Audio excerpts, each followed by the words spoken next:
last day of September, and the markets went bananas. I mean, what was supposed to be a green day turned out to be a bloody red day on the markets. I mean, the Dow Jones is down more than 1.5%. Nasdaq handled a little bit better than the S&P and the first, but it's really interesting to see exactly what is the reason behind this, because we have good news and some bad news, and the good news was supposed to outweigh the bad news, but for some reason it's not the case. So exactly what am I talking about? First of all, we have a good news coming from the politicians.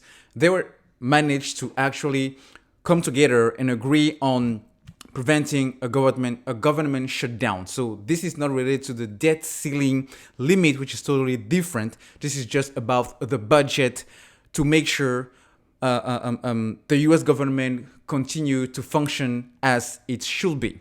Now, on the debt ceiling, no agreement yet. We still have a couple of days to go, but I think I don't expect the market to really be worrying about that specific, because personally, I don't think politicians and guys in Washington are going to let this slide, because if it turns out that the US defaults on its debt, man, it's going to be a catastrophic, a chain of catastrophic events happening not only for the financial system, but more importantly for the US economy. And I think the bad news is coming from actually the whole supply chain constraint, because inflation was supposed to be temporary, as told by Jerome Powell, the Fed chairman. And I think this was one of the reasons why they didn't want to actually stop purchasing all the bonds, $120 billion every single month. This is the stimulus money that they started doing back in 2020 to support the economy. But now, with the supply chain, having many bottlenecks, it means, companies are really struggling to get orders, to get raw materials.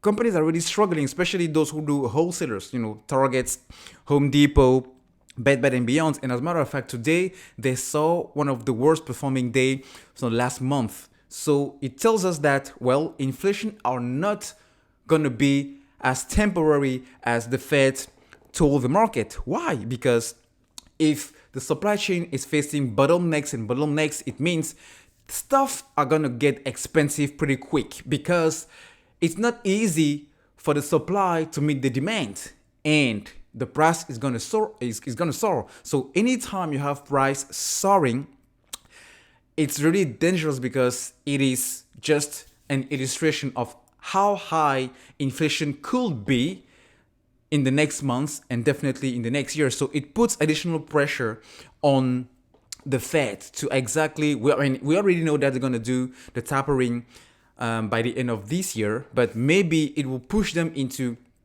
tapering even quicker. But when you look at the job market, and today we had some initial jobless claims coming in, and they were not as good as the market was expecting them to be. So very, very, antagonist news here.